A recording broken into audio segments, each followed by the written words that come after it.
Hi friends, today I will discuss some important question for Delhi University entrance exam. Okay, so first question is during meiosis first formation of a ring involving four chromosomes is often an indication of. तो first option इसका क्या है? Paracentric inversion, deletion, tetraploidy, reciprocal translocation. तो इसका right answer हमारा क्या है? Reciprocal translocation. Okay, तो इसको हम समझेंगे इस डायग्राम से। देखो इसमें क्या दे रखा है, यह है हमारी दो नॉन होमोलोगस क्रोमोसोम है जिनके T1 और T2 क्या हैं, वो आपस में ट्रांसलोकेट हो चुके हैं, इनका रीजन ट्रांसलोकेट हो चुका है। और इनको जब हम मियोसिस के प्रोफेज में देखते हैं तो ये इस प्रकार अरेंज होते हैं, और जब ये एनाफेज में जाते हैं और ये सब सेपरेट होते हैं तो रिंग लाइक स्ट्रक्चर बना लेते हैं। जैसे मान लो अगर मान लिया कि ये है, अब इधर से ऐसे यहाँ पे सेंट्रोमियर, अगर मान लो अगर स्पिंडल फाइबर यहाँ से ऐसे अटैच होते हैं, ठीक है, तो ये ऐसे खींचेंगे तो क्या बन जाएगा? तो हमारा एक रिंग लाइक स्ट्रक्चर बनेगा। ओके, और जब रिंग लाइक स्ट्रक्चर, मान लो जैसे हम बताना चाह रहे हैं कि इधर से ये सेंट्रोमियर खींच रहा, उधर से ये सेंट्रोमियर खींच रहा। ओके, अब जब आपस में जब इधर के लिए खींचे जाएंगे, अपने पोल की तरफ खींचेंगे तो एक रिंग लाइक स्ट्रक्चर बना लेंगे। ओके, इसी प्रकार अब नेक्स्ट क्वेश्चन है,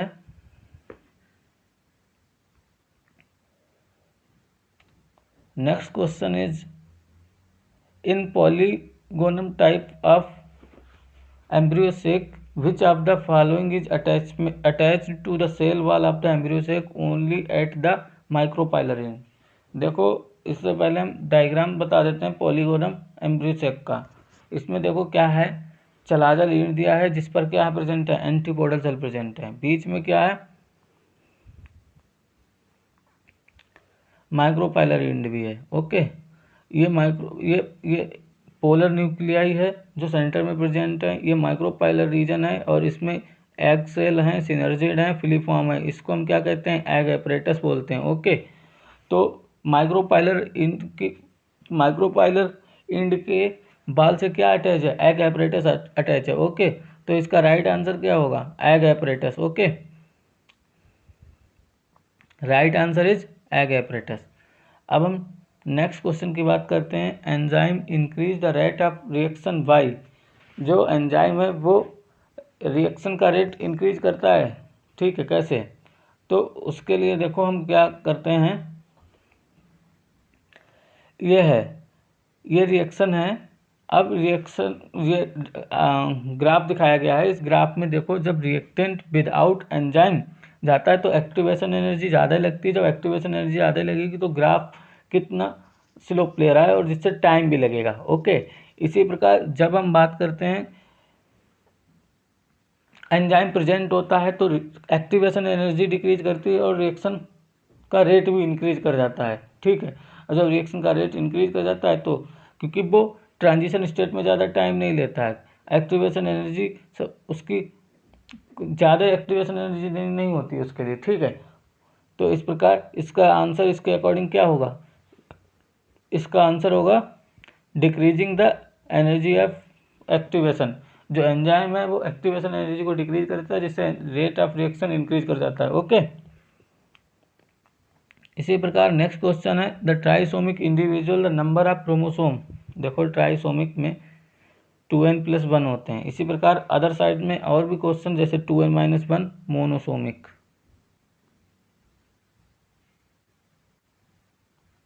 इसी प्रकार 2n-2 भी होता है जिसे क्या बोलते हैं? नल्लीसोमिक। जिसे क्या बोलते हैं हम? नल्लीसोमिक। ओके, इसी प्रकार नेक्स्ट क्वेश्चन है, position effect is the result of. Position effect किसका रिजल्ट है? पोजीशन इफेक्ट इन्वर्जन का रिजल्ट है। ओके, इन्वर्जन, ना तो म्यूटेशन का है, ना डिलीशन का है, ना ट्रांसवर्जन का है। अब इसी प्रकार अब मैं इसमें क्या बताएंगे, एक क्वेश्चन बनता है डिलीशन से। डिलीशन का भी क्वेश्चन आता है। स्यूडो डोमिनेंस की कंडीशन कहाँ पे क्रिएट होती है? तो हम बात करते हैं स्यूडो डोमिनेंस की कंडीशन जो क्रिएट होती है वो डिलीशन के थ्रू होती है। ये क्वेश्चन आ सकता है, तो इसलिए मैंने यहाँ पे बता दिया। इसी प्रकार अब हम इन्वर्जन का भी अगर मान लो पूछ लिया जाए, position effect is the result of, कभी कभी ऑप्शन में दे दे ट्रांसलोकेशन, तो ट्रांसलोकेशन से भी पोजीशन इफेक्ट होता है, तो वो भी ध्यान रखना है। ओके, इसी प्रकार next question is two pink flowered 4 o'clock are crossed to each other, flower colour is incompletely dominant, ठीक है, and giving phenotypic ratio of 1:2:1, what are the following probabilities, ठीक है। तो देखो पहले समझ लो ये कि इसमें फिनोटिपिक रेशियो क्या दे रखा है, 1:2:1, तो 1 is white, 1 is red and 2 is pink. Okay, तो हमें एक चीज़ और याद रखनी है कि जब वाइट हमारा 1 है 4 में से, 4 टोटल प्लांट है, 4 में से एक वाइट है, तो क्या है प्रोबेबिलिटी 1/4 की। इसी प्रकार रेड की क्या प्रोबेबिलिटी 1/4। इसी प्रकार अब पिंक की देख लो, 4 में से 2 पिंक है, तो 2/4। अब जब 2/4 इसकी प्रोबेबिलिटी है, तो इसी प्रकार अब मैं इसका आंसर निकाल लेंगे। आंसर क्या निकल के आएगा, देखो आंसर निकल के आएगा, बात करते हैं हम। जैसे पूछा है कि फर्स्ट 3 प्लांट्स आर वाइट, पहले 3 प्लांट वाइट होने की प्रोबेबिलिटी क्या है, तो देखो एक प्लांट होने की 4 है, तो 1/4 इंटू 1/4 इंटू 1/4, टोटल प्रोबेबिलिटी क्या आ जाएगी 1/64। ओके, इसी प्रकार नेक्स्ट ऑप्शन में क्या पूछा है, नेक्स्ट ऑप्शन में पूछा है ए प्लांट विथ आइदर वाइट और पिंक फ्लावर, या तो वाइट हो या पिंक हो, ठीक है। तो वाइट होने की प्रोबेबिलिटी तो 1/4 है, पिंक होने की प्रोबेबिलिटी कितनी है, और यहाँ पे लगेगा और रूल में ऐड करते हैं हम, 2/4 है, तो इसको ऐड कर लो, 4/2 + 1 = 3/4। देखो 1/64 और 3/4 ऑप्शन में मिल रहा है, किस में मिल रहा है, ऑप्शन नंबर ए में मिल रहा है, ये इसका राइट आंसर है। ओके, अब नेक्स्ट क्वेश्चन पे जाते हैं। नेक्स्ट क्वेश्चन क्या कह रहा है, next question is in Mendel's experiment with garden pea, round seed shape capital R were dominant over wrinkled seed small r, yellow cotyledons Y were dominant over green cotyledons small y.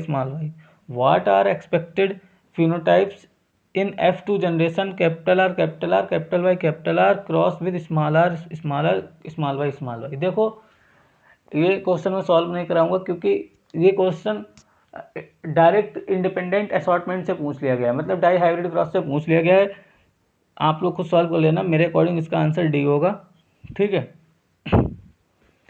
अब next question क्या है कि if the chiasma form between the loci of gene A and B is in 20% of tetrads of an individual of genotype A, small v, the percentage of gametes expected to be A v is, ठीक है। तो देखो इसको हम solve करेंगे, देखो इसको हम सॉल्व करते हैं, इसको सॉल्व हम करेंगे इस तरह से। देखो पहले हमने क्या ले लिया,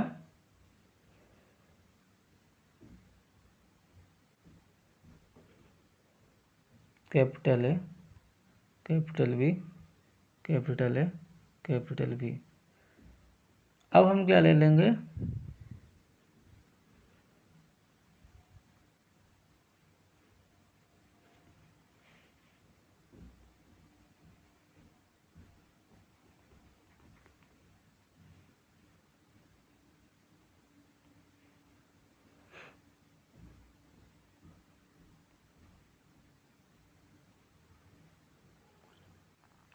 small a small v, small a small we.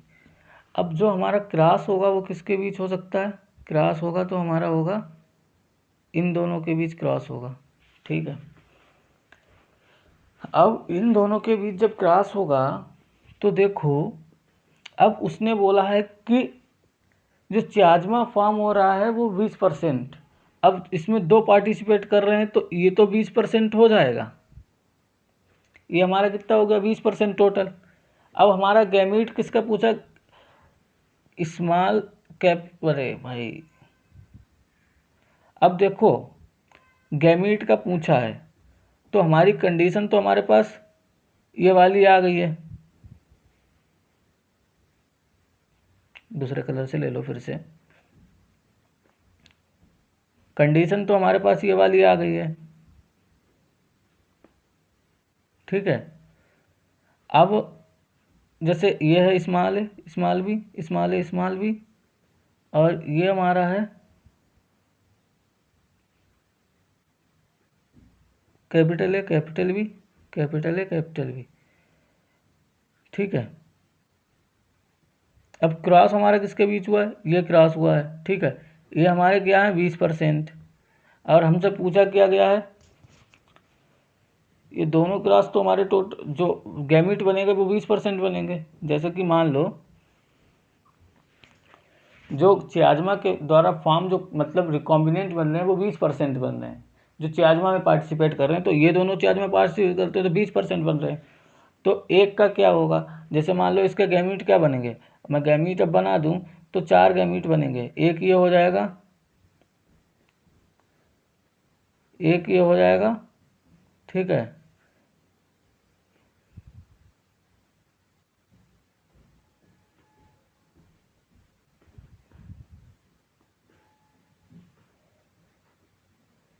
एक ये हो जाएगा, एक ये हो जाएगा, एक ये हो जाएगा,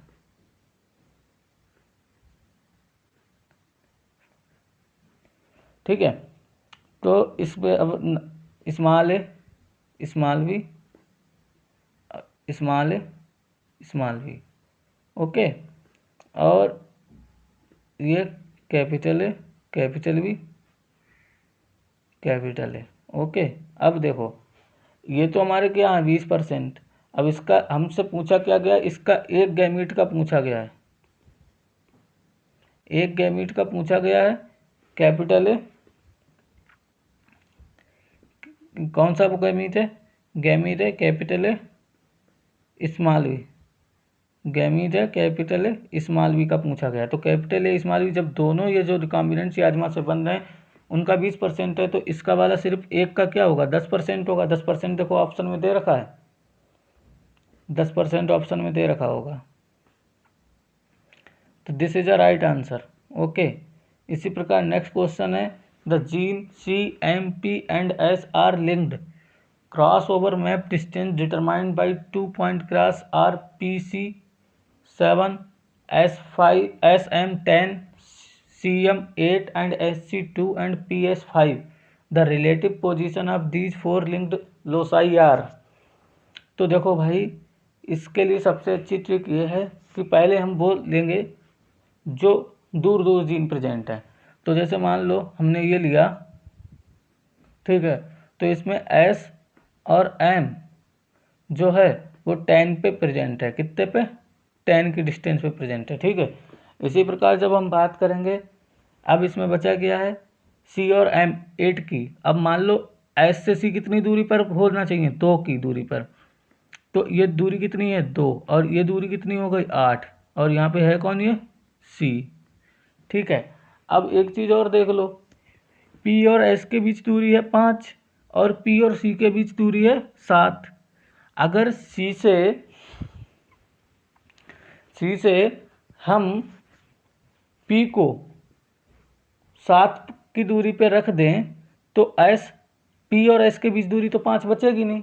अगर C से हम P को 7 की दूरी पे रख देंगे तो S से तो 9 हो जाएगी वो टोटल, लेकिन P और S से दूरी कितनी है 5,